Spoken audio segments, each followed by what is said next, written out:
Zambales na uwi sa komosyon. Mission order ng Bureau of Immigration. May permiso daw pero maglusob ng 200 empleyado. Hindi alam ni SBMA Chairperson Martin Dino. Profiling ng NHA sa mga miyembro ng kadamay sinimulan na sa Pandibulacan. Indian National nagwala sa harap ng Malolos City Hall, Calabozo. At Galing Bataan Trade Fair 2017 bukas na sa publiko.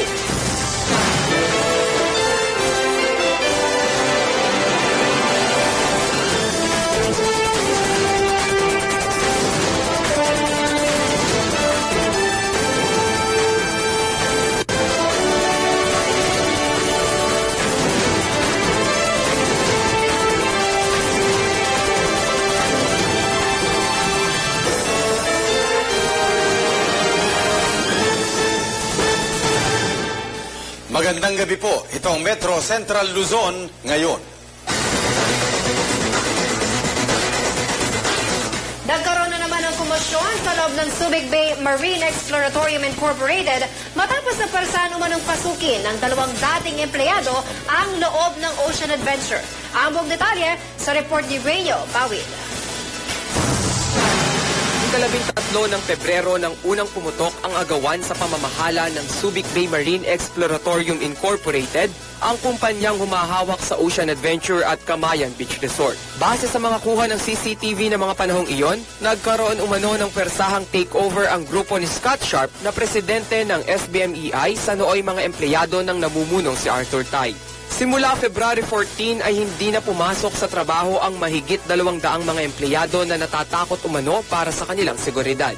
Magda2 buwan nang nakalipas, binalot na naman ng komosyon ng Ocean Adventure kung saan 4 na bus na lulan ang mahigit 200 empleyadong tumigil sa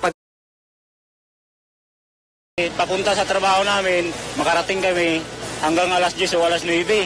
Tapos yung binibigay nila na yung kuta nila sa amin na makuha namin sa isang araw na 18 tons, hindi namin makuha kasi tanghali na kami mag-uumpisa ng trabaho namin.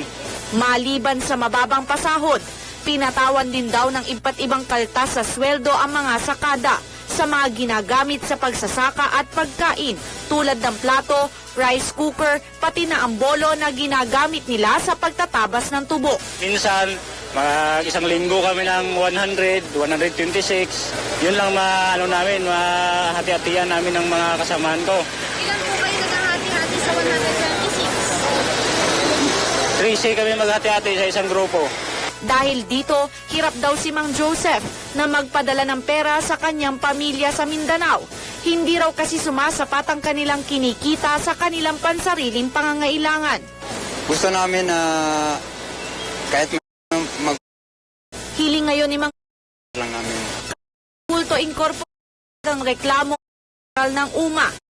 Davao at ang naging sa ginawa ng kababayan ng NS. ang aming Dahil magbabalik ng Metro.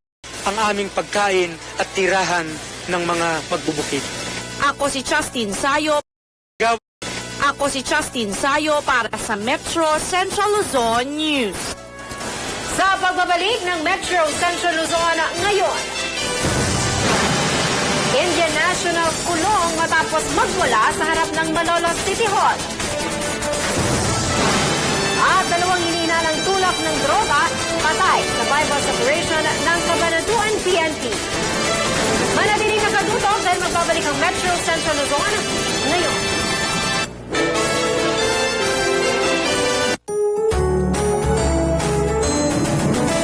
Subok na sa sarap ang Ruel's Food Products sa budget ni Mami. Siya ay very happy. Sauce sa panlasa, pambarilla talaga. Ruel's Food Products, dinner all the time. Ang burger patties, ham at embutido. Corned beef, longganisa, ingon, hotdog,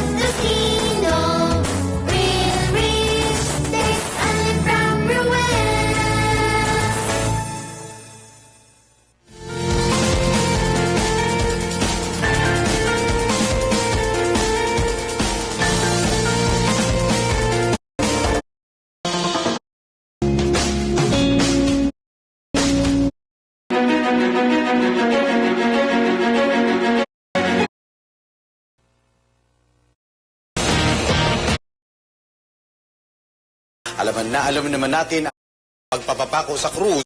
Alaman na Pampanga na alaman